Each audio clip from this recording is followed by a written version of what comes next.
you get shocked like that, like as a fan, it's very difficult to then be like, why do we even watch this thing in the first place? And I'm wondering, like, your entire life has been football, right, Mike, and your kids' lives and your career and everything. Like, how do you kind of grapple with that when you see something like this happens? Like, where do you find the peace in being a football fan or being a sports fan when something crazy like this happens? Well, quite honestly, I thought more about it when my kids played, because then I have no control.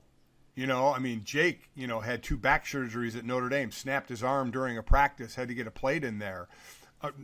That's small potatoes compared to what we saw. But I'm just telling you, I was more concerned when I'm sitting in the stands because I can't control it. Those guys as players don't think about it. Mike and Jake or any player or me. When you're playing, and you've played for so long, you just naturally play. It never enters your mind that you're going to get hurt. You just can't think about that, and you just become programmed to not think about that. As I said, you're almost programmed to, when you see someone get hurt, you say, that's a shame, but it's not going to happen to me. When we literally all know in the back of our minds that on any given play, something horrible could happen, but you never think it could be this horrible. What happens on a field, not so much the knee, the elbow, that kind of thing, is when you get the head injury or the neck injury. All you're thinking about when I was on the field or when I was calling a game or watching a game is move. Just show me some movement. That's what I want to see. I hit Jeff Hostetler in a game one time with the Giants when I was at the Eagles, and he had to be carted off the field. But he was moving. So there's the relief of, okay, well, he's moving everything, so I feel better about that, because you never want to see anybody get hurt. But that's always a thought process. And here, I mean, he's not moving. And I don't know what everybody thought at first, because if you're on the field, you didn't really see the player, know what it would be. All you know is your guy is down and nobody, and he is not moving. So that's the biggest fear as you're looking at that, is like, does he have a head injury, a neck injury? What is it? And then when they come out and they're doing CPR, you're going, holy shit, what the hell is going on? And then that's what you're still waiting for. Now it goes from move to breathe. I mean, I felt it as a player just watching, but by no means, what those guys felt on the field, who were right there, whether you were with the Bills or with the Bengals, it didn't matter.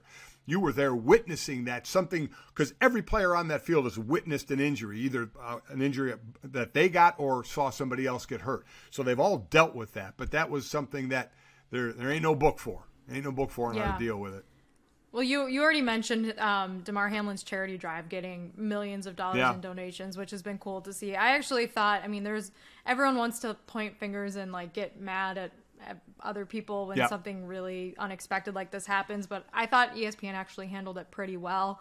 I did turn off my TV after 40 minutes and just was like, I don't even know what to do with myself right now after what I just saw, but I'm just very, very hopeful that he'll be okay and his family gets the love and support that they need from certainly the league and his teammates and fans.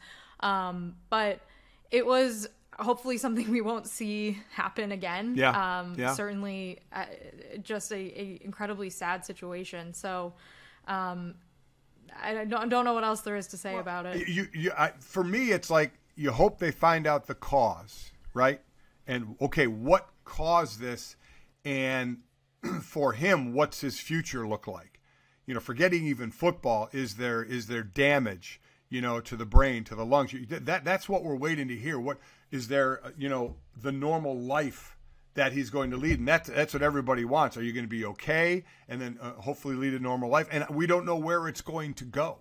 We don't. So you're right. All you can do is keep thinking about him and the where, again, people will get angry with, because the games are going to go on next week, right? I mean, at least at this point, because I heard one of the options was just cancel all the games next week, and then everybody has 17 games, and you deal with the playoffs and everything going forward based on 17 games.